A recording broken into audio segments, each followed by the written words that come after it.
Kumusta mga Dol? So, welcome back ulit sa channel natin. So, ngayong araw na 'to, ituturo naman namin sa inyo paano gumawa ng welt pocket so, para sa lalaki sa trouser sa back po niya na bulsa. So, sana masundan niyo kasi ito lang po yung ginawa naming parang ano po, yung mabilis na paraan. So, sana masundan niyo. So, tara.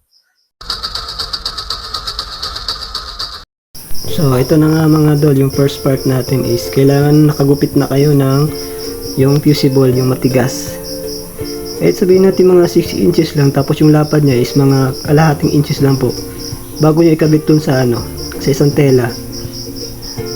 Ang ginawa namin pala dito mga Dol is yung kulay blue para makita nyo yung itsura ng labi ng ng bulsa na gagawin natin. Ayan, babawasan pagkatapos ikabit. Yung mga guhit po natin mga Dol, yan po yung nagsisilbing natin, yung palatandaan kung saan tayo mag-uumpisang magpasada, mag-lock. Yan. Tsaka yung sa center, pinaka-center niya.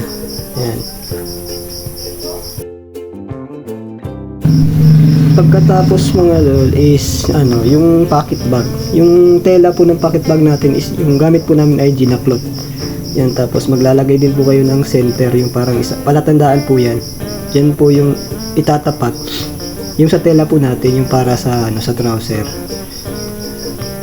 Yan, kung bali kumuha lang po kami ng dito mga Dol, yung parang piraso lang po ng ang bagaritaso lang pala ng ng tela, kasi nga sample lang po ito, parang tutorial lang din namin to kasi, kaya ginawa namin yung ritaso lang muna. Yan.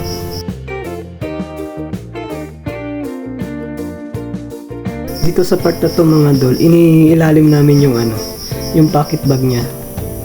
Tapos ginuguhitan namin para makuha namin yung sentro ng pinakabulsa.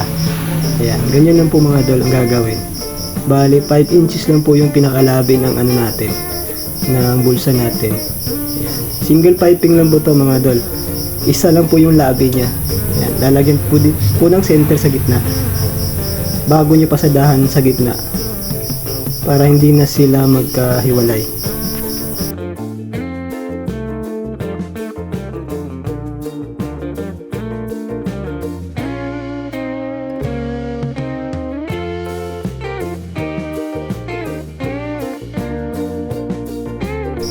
Pagkatapos mga yun po, ikakabit nyo na yung pinakalabi, gagawin nating labi sa bulsa natin.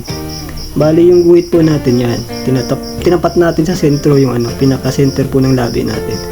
Bali yung guhit po natin, bali yan po dyan po tayo mag-uumpisa. Yan, ganyan. Mag-uumpisa ang magpasada. Pero ilalak nyo po muna. Ayan, para matibay. Tapos, pasada nyo na hanggang dun sa kabilang guhit.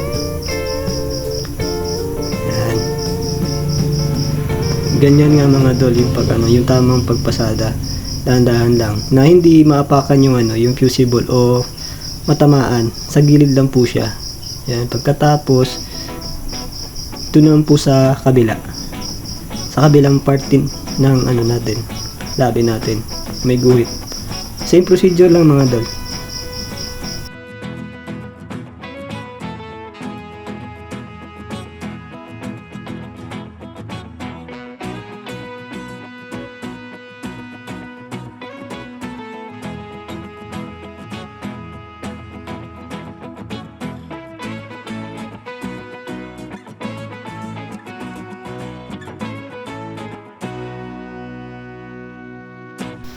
So pagkatapos mga Dol, butasan nyo na yung gitna. Guntingin nyo po para may pasok natin mamaya yung pinakalabi ng natin, ng bulsa. Yan, baliktarin nyo po mga Dol para makita nyo po kung hanggang saan lang yung guguntingin natin. Tapos magtira kayo ng maliit na para pangkapit natin mamaya, para hindi po siya matanggal, basta matanggal.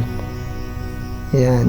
Kailangan po mga Dol, sa part na dyan, yung paggunting natin, kailangan po hindi matamaan yung yung sinulid natin, yung pasada, para hindi po siya mabusbus. Ayan.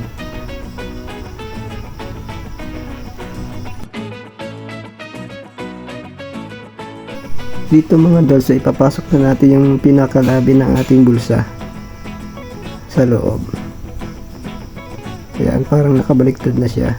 Kanina nasa labas, ngayon ay pasok na natin. Tapos yun nga po, tutupiin nyo yung pinaka para maging flat siya. Ganyan po, maging flat. Kahit kuko, pwede din pong plansya, pwede din kukuhin din, okay lang po yan.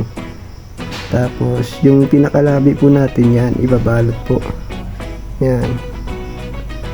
Tapos huwag niyo pong bitawan mga dol bago yan baliktarin, sabay papasadahan nyo po. Habang pinapasadahan nyo pala mga dol dito, ay dahan-dahan yung hilahin yung alalay lang yung paghila para medyo mahigpit po siya.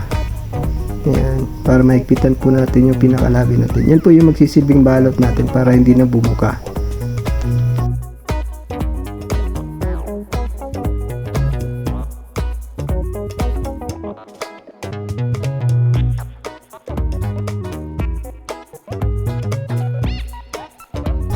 After nyan mga dol, dito na po yung yung natira po nating dudukutin nyo po, ipapasok nyo po sa loob bago nyo pasadahan. Yan na po yung kakapit dun sa natin, sa mismong gilid ng part natin ng bulsa. Yan, para matibay.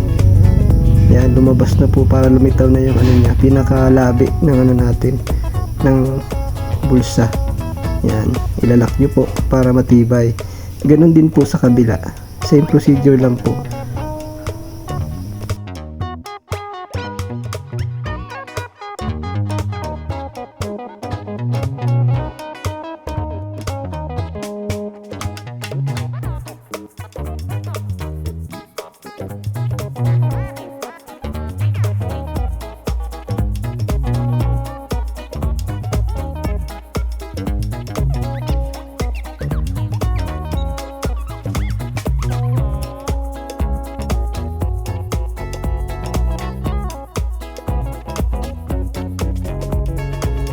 So ayan na nga mga dol, tapos na tayo sa part na dyan. Ayan po, lumitaw na po yung pinaka mismong labi ng natin ng bulsa.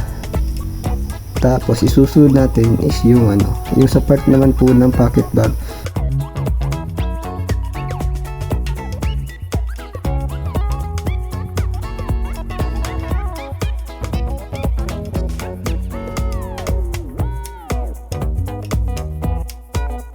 So sa part na to mga dol, dito susukatin nyo po yung yung parang pinaka mismong tupi ng o yung lalim ng bulsa. Depende po sa inyo kung gaano kalalim.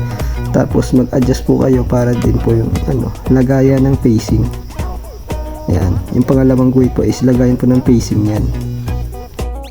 Yung paglalagay po ng facing mga dol, depende po kung pwede nyo ring po naka-edging po siya, o pwede din po itupil nyo lang po para bawas na rin sa oras. Ayan.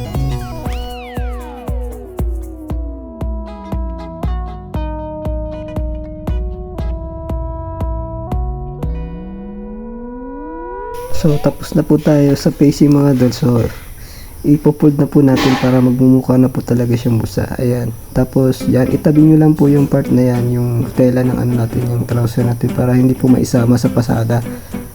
Bago nyo po pasadahan, tapos bawasan. Same din po sa kabila. Same procedure lang po. Kung anong ginawa sa unad, ganun din po sa kabila.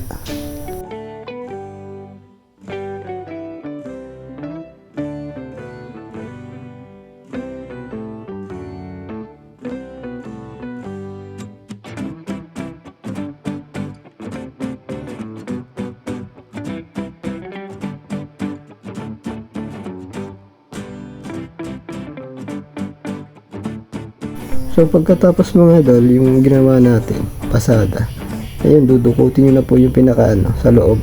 Tapos para mabaliktad na po natin, para maitago na po natin yung mga yung mga nakakabit ng mga facing, para malinis na po siya tingnan. Ganyan po.